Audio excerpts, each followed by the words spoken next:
Holiness Pope Francis, an extraordinary man. His lifelong work on fairness will leave a lasting legacy.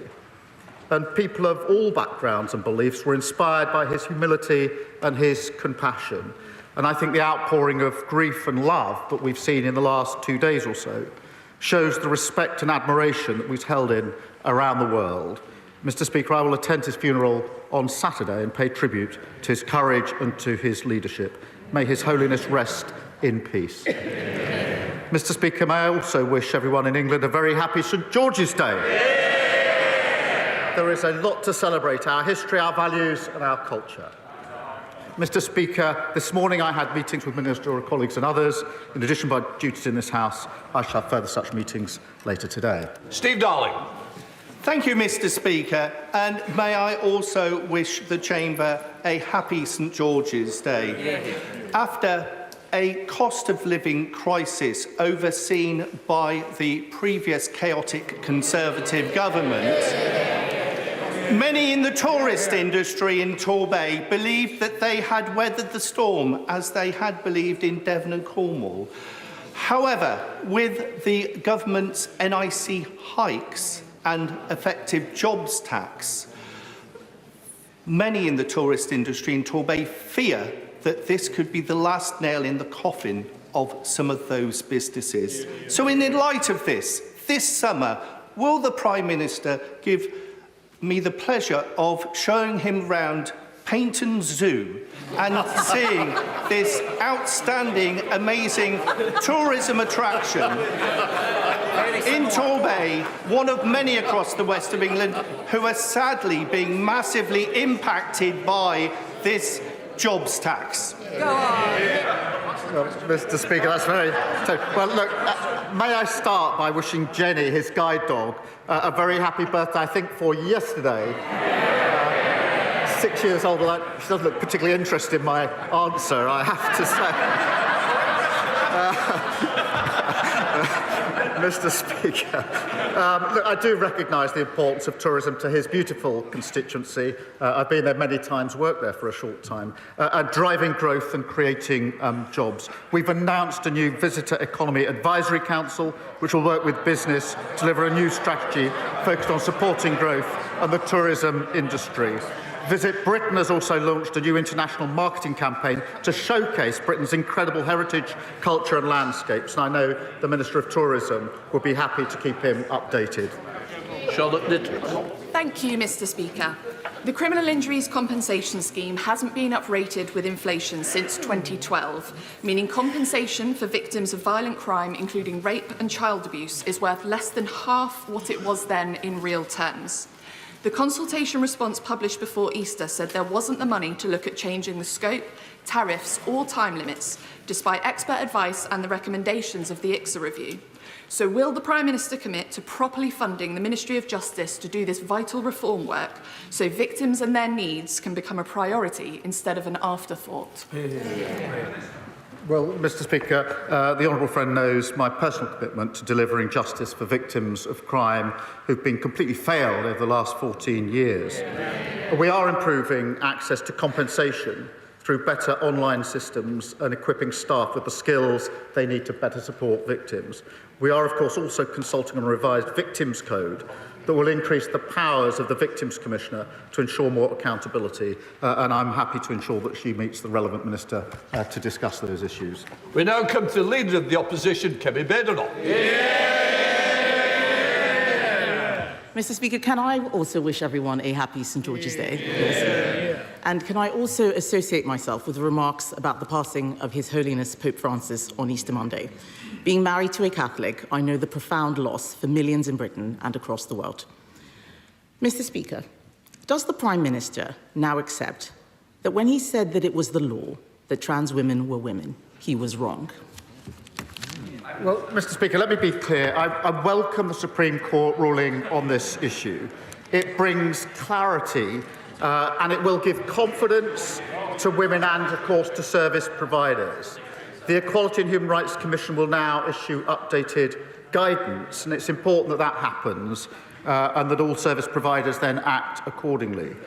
This government's approach and my approach has been as follows: to support and implement the Supreme Court ruling, and we will; to continue to protect single-sex spaces based on biological sex, and we will; but also to ensure that trans people are treated with respect, and we will; and to ensure that everybody is given dignity in their everyday lives.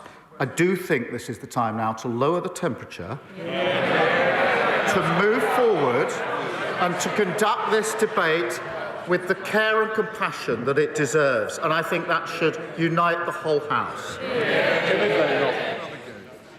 Mr. Speaker, he can't bring himself to admit that he was wrong. That was the question. But he spoke about respect and dignity and compassion and lowering the temperature. So will he now apologise to the member for Canterbury, the very brave member for Canterbury, for hounding her out of the Labour Party simply for telling the truth? Mr. Speaker, I've always approached this on the basis that we should treat everyone with dignity and respect, whatever their different views, and I'll continue to do so. And I'll tell you, Mr. Speaker, for why. Because when we lose sight of that approach and make this a political football, as happened in the past, then we end up with the spectacle of a decent man, and he was a decent man, the previous Prime Minister, diminishing himself at this dispatch box by making trans jokes whilst the mother of a murdered trans teenager watched from the public gallery just up there. That will never be my approach. My approach will be to support the ruling, to protect single-sex spaces and treat everybody with dignity and respect. And I believe there's a consensus in this House and the country for that approach. Mr. Speaker, there is no apology for the member for Canterbury. There is no taking of responsibility. He talks about political football. He practically kicked her out of his party. Constructive dismissal. Constructive dismissal. He talks about my predecessor. What about the abuse I faced from his MPs calling me a transphobe for supporting what the Supreme Court has now clarified in his words? And where was he? He hid for 6 days without commenting on the Supreme Court judgment. Why did it take him so long to respond? Isn't it because he was scared? Mr. Speaker, the only fiction here is the idea she delivered anything in office. She held the post of Minister for Women and Equalities for 2 years, and she did precisely nothing. She provided no clarity on the law, did nothing to improve women's lives, which got materially worse under her watch. They talk, for example, about hospitals and mixed-sex wards, uphill and down-dale. What happened in the last decade? The use of mixed-sex wards in our NHS rose by 2,000%. And there's a pattern of behaviour here. Women and Equalities Minister failed to do anything for women. The Trade Minister, who failed to get a trade deal with the US. The Business Minister, who failed to get a deal with British Steel. She's a spectator, not a leader. Mr. Speaker, I will tell him what I did. I stopped the gender... I will. Yes. When his Labour leader in Scotland was whipping his MSPs to get male rapists into women's prisons, I stopped that gender recognition bill. I helped commission the Cass review. I replaced the guidance on single-sex toilets. I made sure that the puberty blockers issue was resolved while he was sitting there cheering on the ideology that was taking away safe spaces. And when the Prime Minister stayed silent last week, presumably waiting for what Morgan McSweeney thinks, on his WhatsApp groups, some of his closest ministers were plotting to overturn the Supreme Court decision. Labour MP after Labour MP stood up yesterday and challenged the ruling. How can we take his government seriously on this?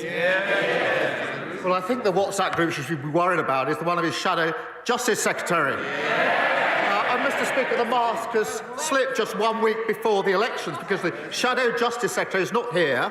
A man who's doing everything he can to replace her. The man that most of them want as leader of their party has admitted that Reform and the Tories are working together. He said, I want this fight to be united. He said he's determined to bring this coalition, he calls it, together one way or another. Well, I think we know what that means. Every Tory voter is appalled at the thought of paying for the NHS. Every Reform voter who hates what the Tories did the last 14 years, they're not Conservatives, they're a con. Who's playing political football now? He's got no answers, Mr. Speaker. He's got no answers. Yesterday, Labour MP after Labour MP challenged the ruling. He should be more worried about his backbenchers than my frontbenchers.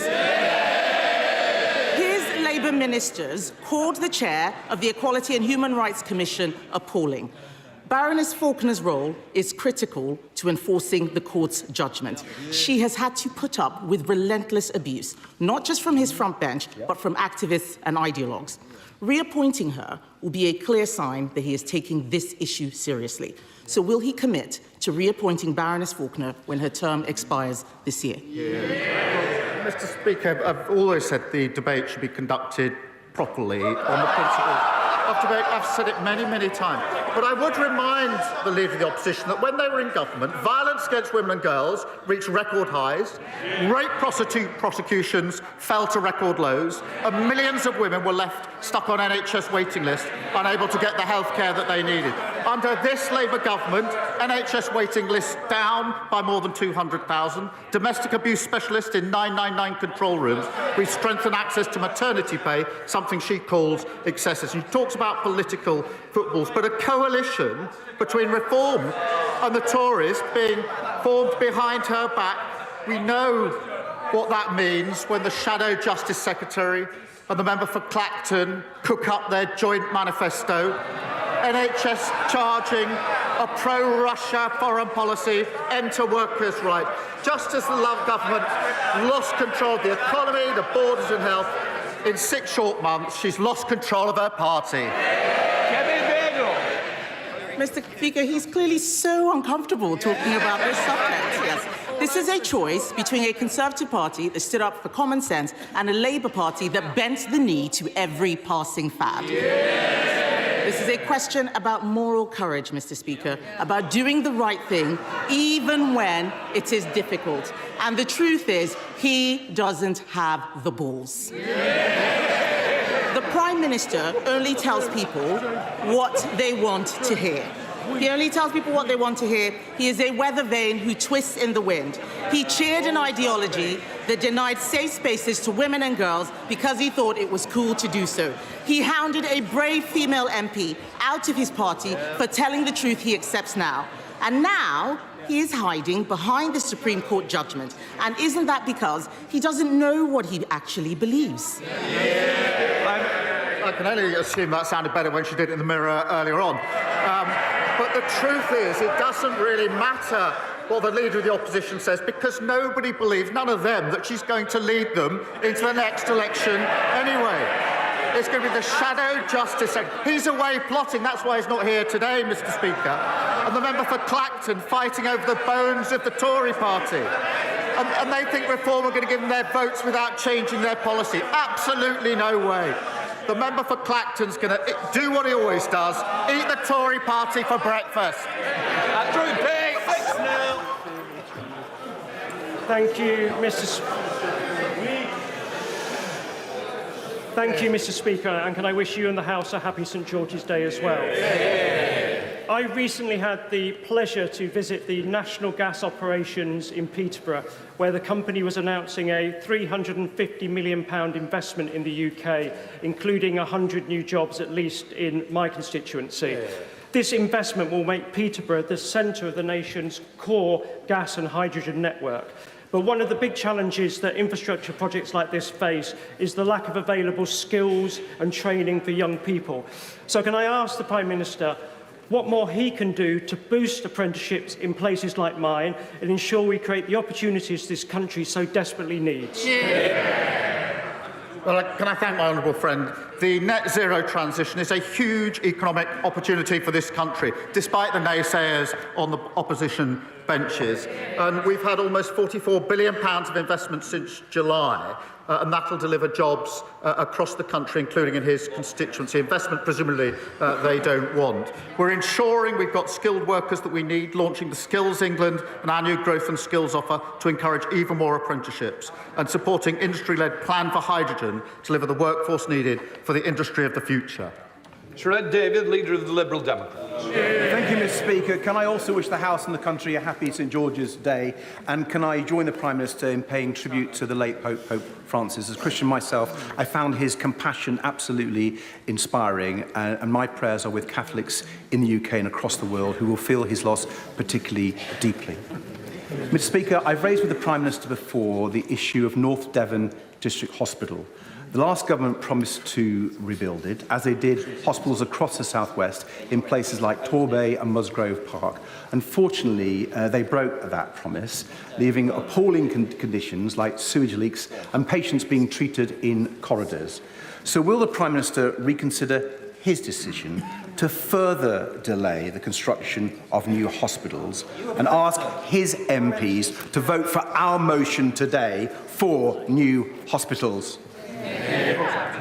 Mr. Speaker, the previous programme, the party opposite, was undeliverable and unaffordable, as I think he knows and accepts. We put the new hospital programme on a sustainable footing with a timeline that can be met. We're not prepared to trade on false promises as they did. And obviously we put record investment into the NHS. But I do just gently urge him to one day get a bit more serious about the funding of these measures, because every week he comes here to basically push me on two issues: to spend a lot more money, but at the same time, in the next breath, opposing the measures in the budget to raise the money that's necessary. Sir Ed Davey.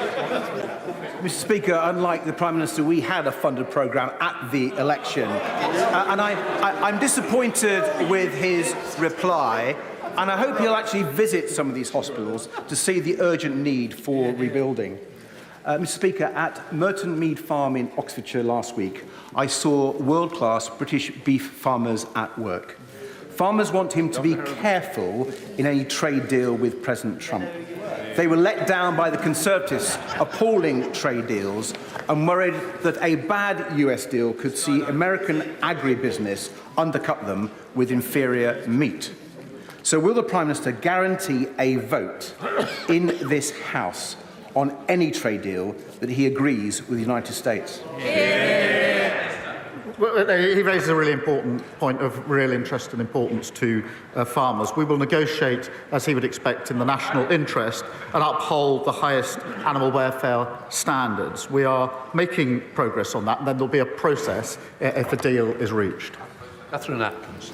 Thank you, Mr. Speaker.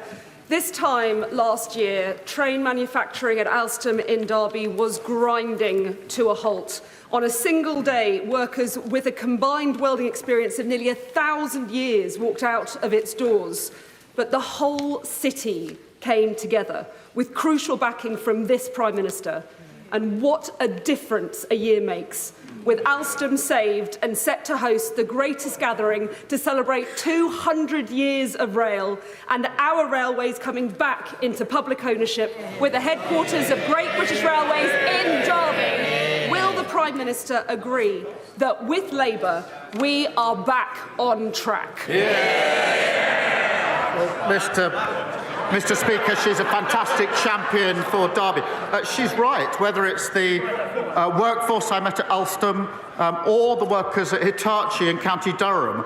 We will support our rail industry, providing certainty that delivers jobs, investment and security for them. I met these workforces. I know how worried they were a year ago, she rightly says, when this government was in charge. I'm really proud that Derby will be the home of Great British Railways, because we're bringing railways back into public ownership, delivering better services for passengers, cutting delays and cancellations and boosting growth across the country. Robin Swallow. Thank you very much, Mr. Speaker. Can I join the Prime Minister and my party in regards to the condolences to the passing of His Holiness Pope Francis? Mr. Speaker, the Prime Minister has often referred to his time working in Northern Ireland, and I've spoken to one of his bosses who speaks of his diligence. I wonder in that vein, could he speak to his Northern Ireland team about their understanding of the Belfast Good Friday Agreement? Because the Secretary of State in an interview seemed to think that it had been negotiated by Ian Paisley rather than David Trimble and my party.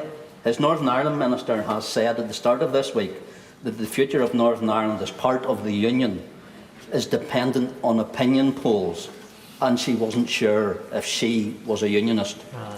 Can the Prime Minister confirm to me his understanding of the principle of consent and confirm to this House that he is a unionist?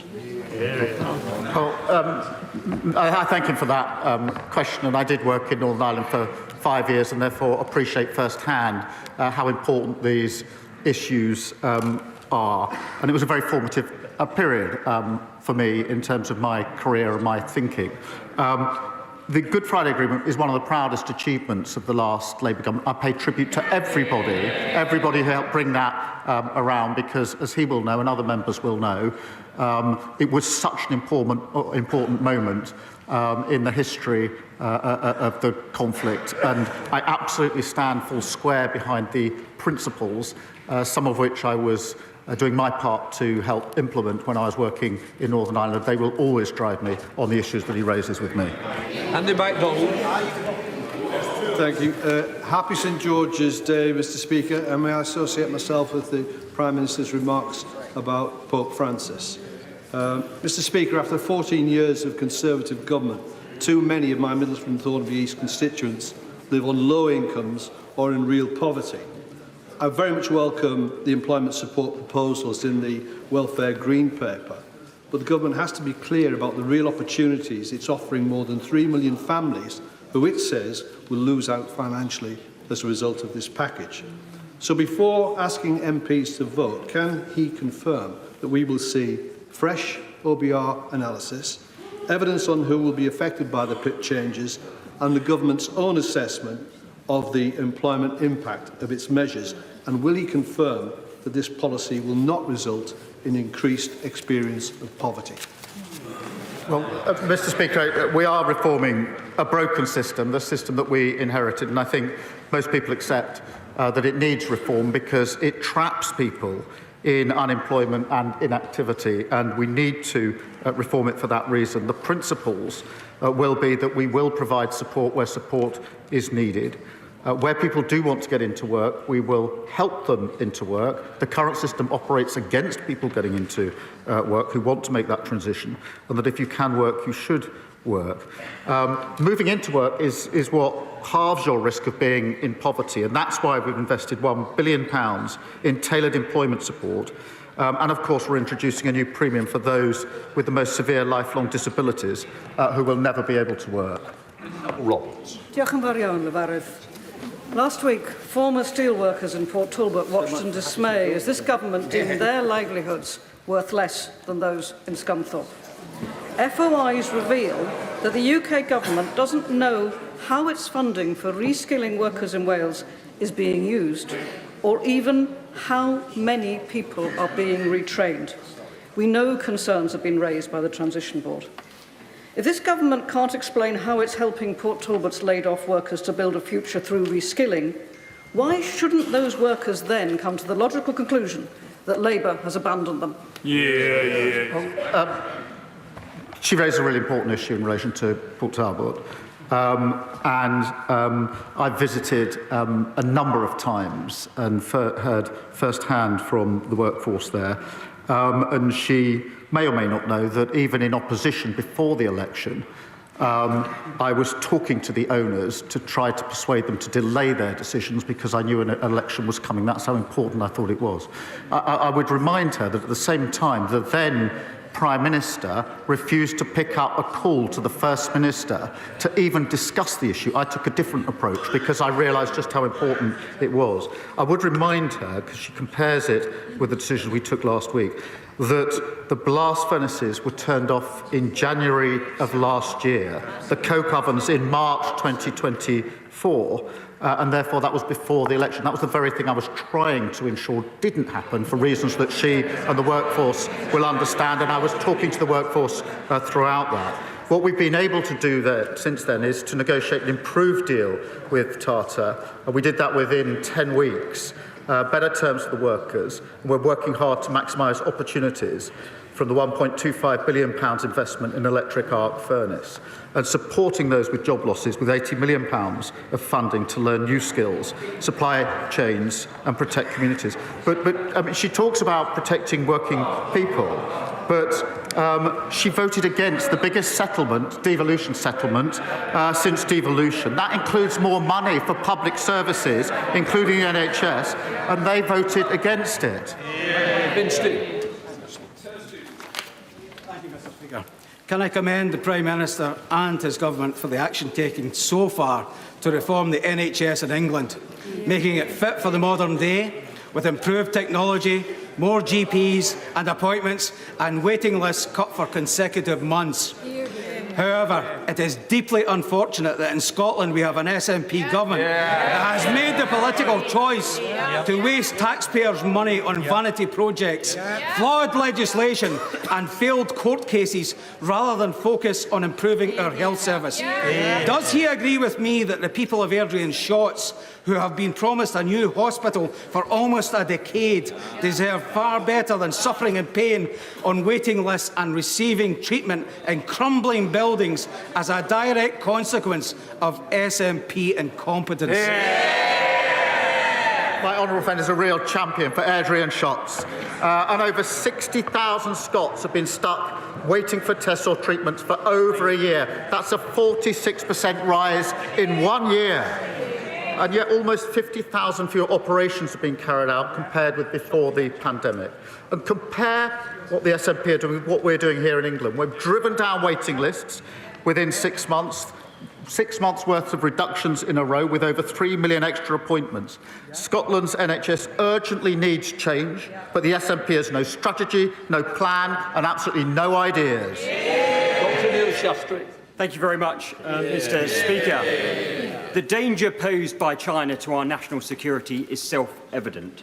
So can the Prime Minister explain why he and his government have chosen to treat Beijing as a business partner and not as the hostile state that it truly is? Well, Mr. Speaker, I've set out our approach to China a number of times. It's not materially different to the approach of the last government, in the last years of the last government, I might just add. And in relation to Scunthorpe, of course, the deal that we had to deal with during recess was the deal negotiated by the last government. We've taken sensible decisions in the national interest and will continue to do so. Thank you, Mr. Speaker. I'm sure the Prime Minister will join me in celebrating the opening of the new Brixton Blood Donation Centre in my constituency, which in 3 months has seen over 3,700 people donate, over 1,000 of them first-timers and 10% of them black. However, with sickle cell anemia, the fastest growing genetic condition in the UK, this is not enough. Demand for the RO blood subtype, more common in people of African descent, is rising 10 to 15% annually and is crucial for treating sickle cell. Rules around travel as well as inaccurate iron tests are seeing willing black donors turned away for 4 to 12 months. Of course, blood donation must be safe, but failure to review these guidelines is costing lives. So will the Prime Minister commit to reviewing these rules and join me in calling on you, Mr. Speaker, to help us all play our part by facilitating a biannual blood drive in Parliament?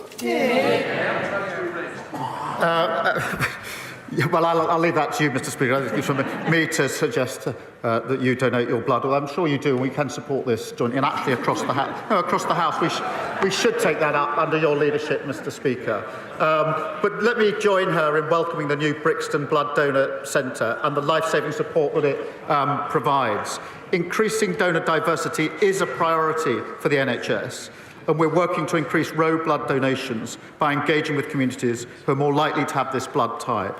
And I'll make sure that she meets the relevant health minister to discuss what more we can do in this area. Sir David Davis. British governments of all political persuasions have long taken pride in reducing the carbon footprint of British manufacturing industry.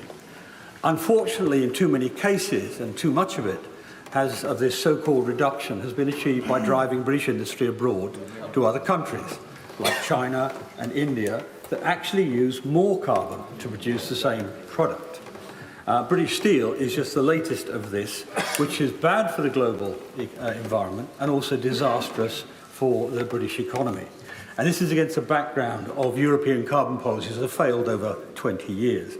So does the Prime Minister have a new domestic British policy which will protect British industry from this long-term disastrous trend? Prime Minister. Well, Mr. Speaker, we are doing everything available to us to protect car building in this country, and he will have noticed that 2 weeks ago I made announcements about the Z mandate and what more we could do to support the industry at the moment. That was an immediate response to circumstances as they were, but I indicated at the time, and I do so again, that we will do whatever it takes to support our car industry.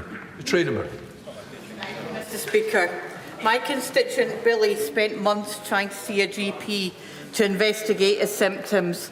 It took 4 months of telephone appointments before we finally got seen in person and actually got the tests that diagnosed stage 4 cancer. A delay in diagnosis which has dramatically changed his prognosis. And as someone who's become a friend, it hurts me to see the pain he is now living in. Does the Prime Minister agree with me that primary care is a vital part of the healthcare system and we need wider access to both in-person appointments and to telephone ones? Well, I'm deeply sorry to hear about Billy's case, and I'm sure the whole House is. And our focus has to be on making sure GPs spend more time caring for patients. And that includes the investment of an additional £889 million into general practice in England, putting over 1,500 GPs into surgeries since October. We did deliver a record settlement for Scotland's public services to help fix our NHS and ensure people like Billy get the care that they deserve. John Glenn. Thank you, Mr. Speaker. Through the ages, an innovative and vibrant City of London has underpinned investment and growth in the wider economy. But the main challenge the city currently faces is how to get more capital into capital markets.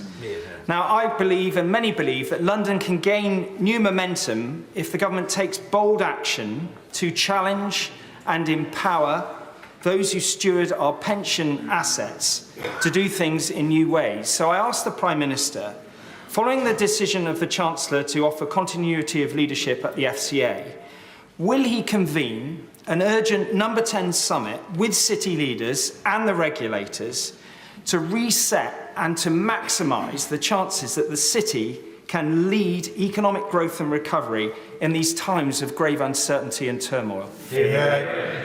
Well, he's right that we need to go further and faster in terms of kick-starting growth, attracting the investment that we need to create jobs, and our regulators must regulate for growth and not just for risk. And we do want that continuity of leadership that he mentions, and we are convening and getting people together to drive that growth, and we'll take away the ideas that he puts on the table. Alison Hoon. Thank you, Mr. Speaker.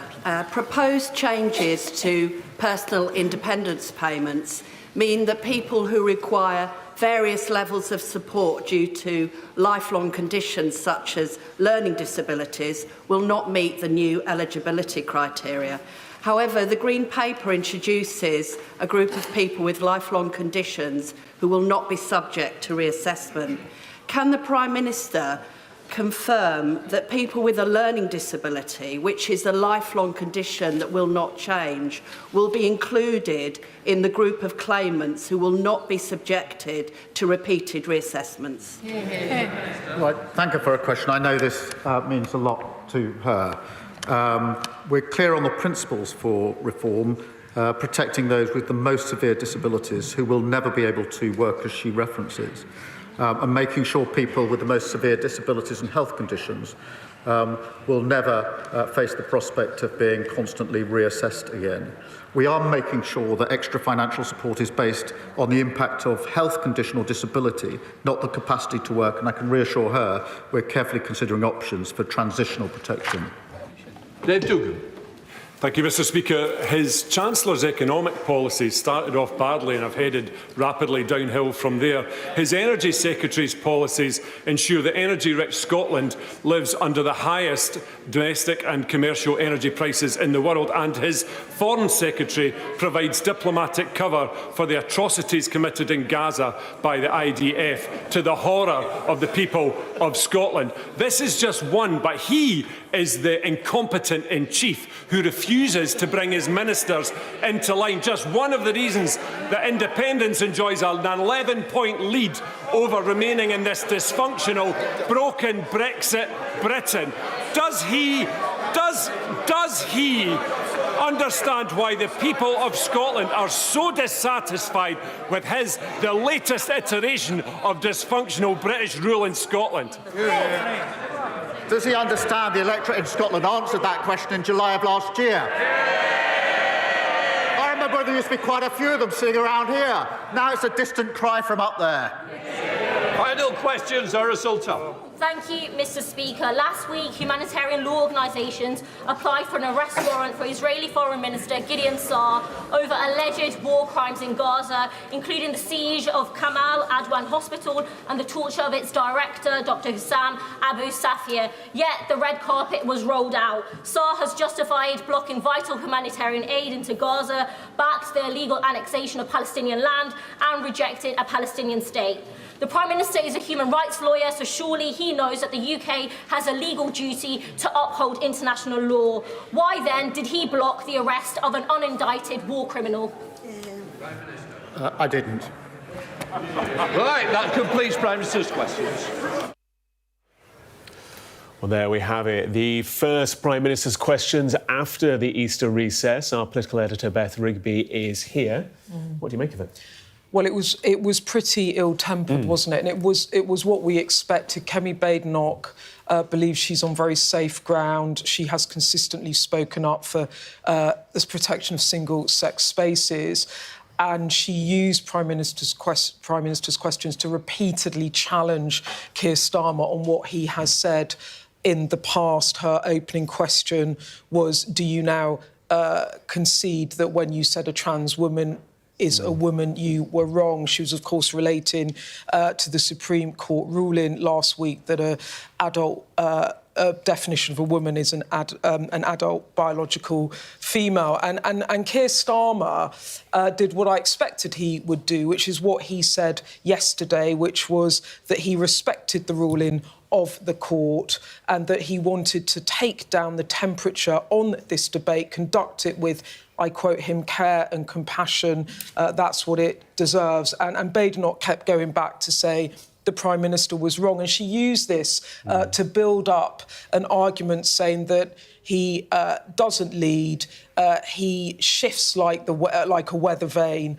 and he doesn't have the moral courage to defend women in the way that she had. And she ended up saying, you know, he doesn't have the balls to stand up for the right thing on this issue. Pretty ill-tempered stuff. And he hit back with the argument saying, well, no one's listening to what you're going to say because you're not going to be the leader of the party going into the next general election anyway, and use that to pivot to Robert Jenrick and what some see as this shadow campaign he's running to succeed Kemi Badenoch. So really ill-tempered. I think for Badenoch, though, she would have felt that she had the upper hand on that because this has been an issue that she has been strong on, and Labour have tied itself in knots in recent years over the issue of what is a woman, while the Conservative Party has been pretty crystal clear. And she also used it to attack him on Rosie Duffield, who was a Labour MP who now sits as an independent. Other parliamentarians pointing at Rosie Duffield during that exchange, and the Prime Minister criticising some of Kemi Badenoch's time as a minister as well. But let's take a listen to the exchange. The coalition between Reform and the Tories being formed behind her back, we know what that means when the Shadow Justice Secretary and the member for Clacton cook up their joint manifesto, NHS charging a pro-Russia foreign policy, end to workers' rights. Just as the Love government lost control of the economy, the borders and health, in 6 short months, she's lost control of her party.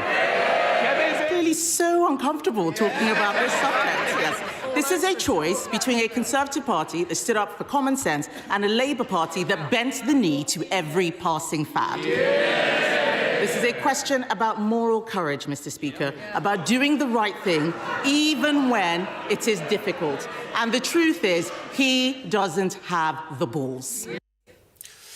So it all started on gender, and then, as we saw there, it moved to Jenrick. Yeah, look, there's a couple of things going on here. The Labour Party would have known that Kemi Badenoch would go in on the issue of the Supreme Court ruling and its ruling on what defines a woman, because, as I said, Labour have tied itself in knots over it, and Keir Starmer has at times been very uncomfortable defining what a woman is. And you would have noticed in the exchanges that when Kemi Badenoch said, "Do you now accept you were wrong when you said a trans woman is a woman?" He avoided that because he doesn't want to, as he said, take up the temperature. He wants to dial it back down. And his argument was, look, the Supreme Court has made this ruling. We understand that we need to protect single, safe spaces, but we also need to ensure trans people are treated with respect. Kemi Badenoch kept going at him on the matter of apologising to women over how Labour have handled it in the past. And what did he do? He pivoted to a politically difficult issue for the Conservatives, because that was easier for him to do than keep getting battered by Kemi Badenoch on the issue of Labour's past record on talking and defining women. The issue of Jenrick, actually, what they did there was he raised the story by Sam Coates this morning, and that was a leaked recording of Robert Jenrick talking about needing some sort of coalition of the right potentially going into a general election. Now, Robert Jenrick was very clear that when he was talking about that in a private meeting that has been leaked, he was talking about bringing together voters on the right, not the parties of the Conservative and Reform. But Keir Starmer used that as a way to deflect around the criticism he was receiving, to then say to Badenoch, look, Jenrick's trying to take your job, and Nigel Farage is going to eat the Conservatives for breakfast, in his words. So it was quite a convenient leak in order to allow him to have something to deflect on at Prime Minister's questions today. And the PM noting that Robert Jenrick wasn't in the House for He wasn't PMQs. in the House for PMQs, no. But who is with us is our parliamentary panel today. We're joined by the Labour MP Jo White. We're also joined by Conservative MP Dame Harriet Baldwin, and from the Liberal Democrats, also Alison Bennett. Good to have you all with us. Hello. Start with Labour first. How do you feel as though Sir Keir did this morning? Well, we knew what the questions were that we were going to get from Kemi, and I felt that he answered the questions very, very responsibly. In my constituency, the Supreme Court's judgment was very much welcomed, and I was very pleased that the court made that ruling. I've been questioned many times on the doorstep what I think a woman is, and the Supreme Court actually defined exactly what I say on the doorstep, and I think Sir Keir Starmer repeated that, and I was expecting him to respond to Kemi, the fact that she has this huge challenge, Robert Jenrick. Robert Jenrick is trying to find his way through the mess that the Conservatives are now in, and trying to reach out to the Reform Party. And my message to Labour voters, vote Reform, and you get Conservatives. You get the chaos that we had until July this year. Dame Harriet? Well, it's the first Prime Minister's questions, isn't it, since this Supreme Court ruling. And I think Kemi Badenoch's made it very clear today. She is not someone who needed to have the Supreme Court define what a woman was. And she was making the point that the Prime Minister is someone who does seem to have needed a ruling from the Supreme Court to actually clarify. And I think more importantly than just the rhetoric, I think there's a really big job of work for the government now in terms of rowing back on some of the guidance that's been issued to hospitals on same-sex bases and single-sex wards. There's a lot of guidance that needs to be changed in our schools. So I think the government's got to really grasp this ruling and make the changes that not only the Supreme Court, but I think the British public want to see across the public sector. Would the British public, though, not also agree with that comment by the Prime Minister that the temperature does need to be lowered in this debate? You know, there's jeers, there's acrimony, there's politics on all sides, but at the heart of it is still people, is human beings, and at the heart of it, some very vulnerable people as well. Absolutely, and I'm so glad that you've said that, because we need to remember that there are two groups here who both fundamentally fear violence perpetrated predominantly by men, and the ruling by the Supreme Court, you know, has in theory cast some certainty, but actually has opened up a whole can of worms. And what's really important now is that as a matter of the urgency, the government brings forward guidance that sets out what this means in all those different contexts. Yes, totally agree with that.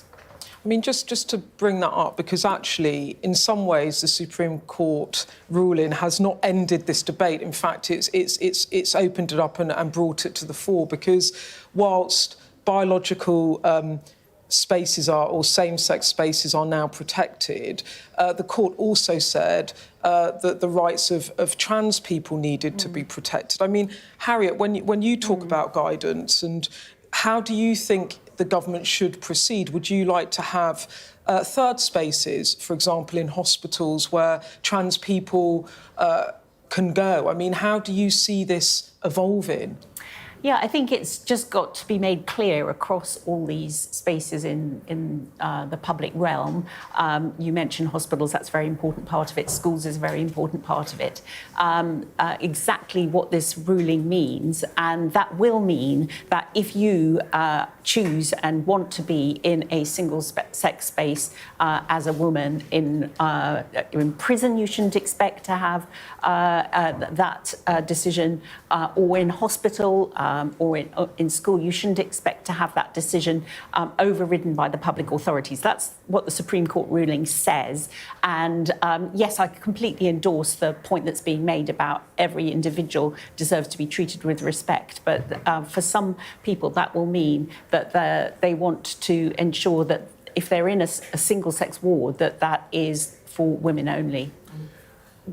The Supreme Court heard these arguments in November. We're now almost in May. Is there not an argument that we knew that a judgment was coming? We knew that it was probably going to be one of three directions, that some of this guidance, some of this work should have already been done in preparation for where we're at now? It feels as though people have been waiting months and months and months for a decision. Now they're going to wait months and months and months for clarity. So the guidance was instituted under the previous government. What we were waiting for was this ruling, and so we didn't know which way it was going to go. So it's important to wait for the ruling. And we're absolutely right. We have to ensure there are safe spaces for transgender people and for women. I think in many, for example, schools, they already provide single-sex cubicles, so people are protected. And I think that's the way forward to ensure that people feel safe, whatever their environment, whatever their identity is. And we have to work, the hospitals have to work to ensure that there is that space for transgender people, and we have to ensure that our toilets, etc., facilitate everybody, whatever their gender or their identity. And also all of the people who've had their careers, affected, in many cases ruined by raising these concerns. I think there needs to be an apology. We saw the clip there of Rosie Duffield and her expression, but there are lots of people who've tried to make this point and have really endured a very, very hostile reaction for making that point. I mean, Jo, let's bring up Rosie. She was there in the chamber, bobbing up and down, trying to get called. She obviously wanted to speak. She has spoken about how she has felt hounded out of the Labour Party because she sought to stand up, as she saw it, for women's rights, and felt like she was demonised within the party for it, and now sits as an independent MP. Does she deserve an apology? And do you feel sympathy for her? Obviously, this all happened before I became a Member of Parliament, so I don't know the history of how she felt. But I feel that there are women in the party who've had very, very similar views to her, and they've been able to voice them quite comfortably. And I feel that there is a space for people like her in the party. She didn't need to leave. And when I've been debating these issues with my female colleagues, there's been people on both sides, and we listen to them, and it's important that everybody is heard. But what I think we have to reflect is that this whole debate has been dominated by two sides. And we saw that at the demonstrations on Saturday where statues were defaced, which was absolutely appalling. What people want, particularly transgender people, is to get on with their lives. They want, most transgender people, we wouldn't even know who they are, and they want that privacy, and we need to respect that, and that's why I see as the biggest priority. You're nodding in agreement, and certainly at least to that last point about being protected and getting on with their lives. Absolutely. You know, there's been so much rhetoric about this block of people, but actually they're individuals. They are my constituents. They are friends, you know, and children of friends. And we need to hold in our hearts that they're individuals who just need to get on with living their lives and not being interfered with. You know, the vast majority of trans people, almost all trans people, are normal people who want to live their lives with dignity and respect. Alison, a lot of trans people are also, from what I have read and listened to, being quite scared by this ruling and feel that their rights are being reversed and are concerned about how they might occupy public spaces and whether they will be protected. What's your party's approach to that, and how are you going to press the government to ensure that trans people are also protected? We want the government to bring forward really clear guidance at the earliest opportunity to try and put people's minds at rest. Because at the moment there are so many unknowns, so many questions that I can't opine on, and that is why it's important that we get this guidance quickly. The Supreme Court said there was no winners on either side, but it doesn't feel as though on a societal basis that was listened to. It does feel as though this ruling in many respects brought more polarity to this debate. Is that fair at times, do you think? Well, I'm looking forward to the EHRC coming back with stronger guidance on how trans rights can be respected. And I think it's the government working in partnership with the further statements and rulings that will come forward.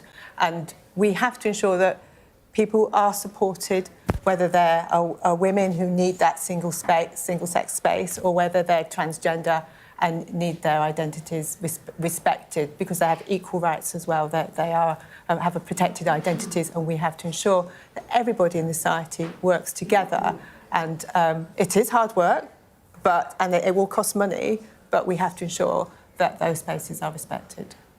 We will move on. There's many, many hours, days, weeks of conversation to be had on this topic, but I've got to ask you about your own party. Sir Keir Starmer saying that Kemi Badenoch won't lead you into the next election. I find it very disappointing in Prime Minister's questions that we never seem to be able to get an actual answer out of the Prime Minister. In fact, it's not just him. Whenever we're asking genuine questions on behalf of His Majesty's loyal opposition that deserve an answer for the benefit of the British public, I often find that we get a stonewall either through, you know, look what you guys did, or you get something like this, like batting something back to try and just change the subject. And I don't think that's a good way to do the politics of Prime Minister's questions, because I think the British public will get genuinely sick of what is an obvious tactic. It's an obvious tactic just to sort of throw something like that back. We're actually very united in Parliament behind our leader, very united. We went through that leadership election last year. We have a good team. Robert Jenrick doing a superb job as Shadow Justice Secretary. He got legislation changed only yesterday on the Sentencing Council guidelines. So, you know, working together very much as a team in Parliament, completely different atmosphere to what it was like before the general election. And yes, we are absolutely behind our leader. But Harriet, I mean, part of what Kemi Badenoch was arguing on the radio yesterday was about not having a divided party. And certainly the Shadow Justice Secretary and the runner-up to Kemi Badenoch is giving your opposition enough material to go at your leader with. That is not helpful, is it? I mean, Robert Jenrick's shadow operation, the WhatsApp group that he set up that appeared to be a leadership group the other day, Oh, this hilarious one where I got added and taken out I of got some added random and taken off as well. WhatsApp group. Yeah. But the point is, he is causing her problems, right? Well, I think you're the ones who are really putting this under a microscope. I've read the script of what you reported this morning, Sam Coates' story, and I couldn't see it myself. But I think we're all 100% united. We absolutely want to make sure that on the 1st of May, people vote for Conservative council so that they have good, well-run local services. Absolutely. Jo, do you feel as sure about the points that Harriet's just raised? No. Well, she's going to make completely different points. No, if Robert Jenrick was supportive of Kemi Badenoch, he would have been sitting in that house today. He could have been sitting on that front bench giving her his full support. He clearly has an agenda. He was exceptionally disappointed that he didn't win that leadership race, and he's spent his whole time since then setting out his case. And if it means building a relationship with reform, he will do it. I think he's prepared to sacrifice everything that the Conservative Party stands for in order to be the next Prime Minister. And that's how I see his operation. I would say, though, Jo, I mean, that was not uncomfortable Prime Minister's questions, was it, for Keir Starmer? I mean, some of his past remarks on what constitutes a woman have left him with a legacy that's difficult to defend, right? Yes, but I feel that he's actually supporting the decision that was taken last week as a lawyer. And as a Democrat, he's prepared to move and shift his position. And I'm very pleased that he's done that, because I've always been very clear about what constitutes a woman. So I'm very proud that our party is supporting that now. So did things he said in the past before you became an MP make you personally uncomfortable as a woman? I was pleased that he's shifted his position, and he shifted it before he became Prime Minister. Good that the PM shifted his position? I think the circumstances meant they had little option, didn't he? There is plenty more to digest in the coming hours. Jo, Harriet, Alison, appreciate you coming and joining us here on Sky News. There's plenty more insight and analysis as well from Beth and the rest of the political team on the live page on the Sky News website and the Sky News app. You can get the Politics Hub live blog there. All the details, all the dispatch box to and fro here on Sky News to come in the coming hours, and also online. Get it on your smartphone or tablet.